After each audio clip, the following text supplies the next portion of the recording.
எந்த இன்ஜெக்ஷன் ஒரு பேஷண்ட்டாக நீங்கள் ஹாஸ்பிட்டலில் போய் போட்டுக்கிட்டாலும் என்னென்ன உங்களுக்கு தெரிஞ்சுக்கணும், எப்படி நீங்கள் உங்களோட இன்ஜெக்ஷனை கரெக்டாக போட்டுக்கணும்.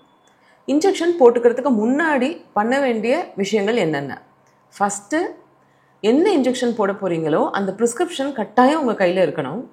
என்ன டாக்டர் எழுதி கொடுத்தாங்களோ அந்த மெடிசனை தான் டாக்டர் போடுறாங்களா, அந்த சிஸ்டர் போடுறாங்களா, இல்லை டாக்டர் போடுறாங்களா, அந்த எக்ஸ்பைரி டேட் கரெக்டாக இருக்கா, அந்த மெடிசனோட டோசேஜ் கரெக்டாக இருக்கான்னு நீங்களும் ஒரு தடவை பார்த்துக்கிறது நல்லது.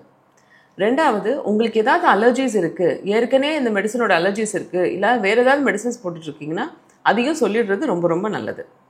இது இல்லாமல் உங்களுக்கு சப்போஸ் இன்ஜெக்ஷனுக்கு ரொம்ப பயப்படுறீங்க, தப்பு கிடையாது. நிறைய பேர் இன்ஜெக்ஷனுக்கு பயப்படுறவங்க இருக்காங்க. இன்னொருத்தவங்களுக்கு இன்ஜெக்ஷன் போட்டு இவங்க மயக்கம் போட்டு விழுந்தவங்க கூட இருக்காங்க. அப்படி இருந்துச்சு அப்படின்னு சொன்னால் நிறைய gels and spreads are available. ஜென்ரலாக அதை ஒரு 15 மினிட்ஸ்க்கு முன்னாடி அப்ளை பண்ணிவிட்டு வெயிட் பண்ணிங்கன்னா, அந்த இடத்துல ஒரு ஸ்டிக்கர் ஒட்டிட்டு வெயிட் பண்ணிங்கன்னா கட்டாயம் இன்ஜெக்ஷன் போடும்போது நம்பாக இருக்கும், சுத்தமாக வலியே தெரியாது. ஸோ பிஃபோர் இன்ஜெக்ஷன்ஸ் இந்த 3 திங்ஸை நீங்கள் செக் பண்ணிவிட்டு பண்ணிக்கிறது நல்லது. சரி, இப்போ இன்ஜெக்ஷன் போட போகிறாங்க. எப்படி இன்ஜெக்ஷன் போடுறதுக்கு கோஆப்ரேட் பண்ணுறது? ரிலாக்ஸ்டாக காமாக ஒன்று உட்காந்துட்டு இல்லை படுத்துக்கிட்டு இன்ஜெக்ஷன் போடுறது நல்லது. நின்றுக்கிட்டு இன்ஜெக்ஷன் போட்டுக்கிறது கட்டாயம் கூடாது. It is a no. So ஒன்று உட்காந்துட்டு இல்லை பெட்டர் இஸ் ஒரு சைடாக படுத்துக்கிட்டு இன்ஜெக்ஷன் போடுறது நல்லது. ரெண்டாவது, இன்ஜெக்ஷனை ஸ்டெரைலாக தான் சிஸ்டர் போடுறாங்களா அப்படின்னு பார்த்துக்கிறது நல்லது.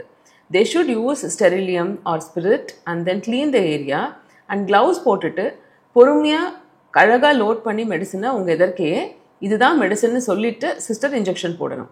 அதையும் நீங்கள் பார்த்துக்கிறது நல்லது. இன்ஜெக்ஷன் போடும் போது அதே இன்ஜெக்ஷன் போடுற இடத்த பார்த்துட்டே இருந்தால் நம்மளுக்கு டென்ஷனாக இருக்கும். அதனால் திரும்பி வேறு ஏதாவது காமான ஒரு விஷயத்தை பார்க்குறது ரொம்ப ரொம்ப நல்லது.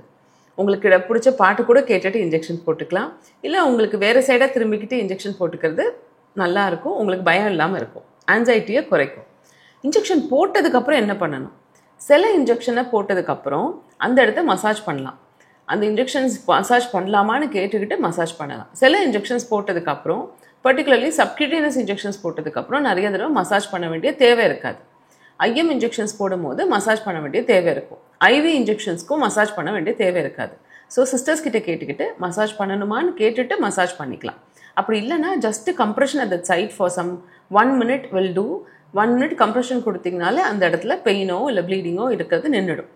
அதுக்கு அடுத்தது ஒரு 10 நிமிஷமாவது இன்ஜெக்ஷன்ஸ் போட்ட இடத்துல உட்காந்துட்டு இல்லை பக்கத்தில் சேரில் உட்காந்து அப்சர்வ் பண்ணிவிட்டு அதுக்கப்புறம் நீங்கள் போகிறது நல்லது. சில பேருக்கு இன்ஜெக்ஷன்ஸ் போட்ட உடனே ஒரு டயர்ட்னஸோ ஒரு மயக்கமோ அந்த பயத்தினாலேயோ வரலாம். அதனால் ஒரு 10 நிமிஷம் உட்காந்துட்டு போகிறது நல்லது.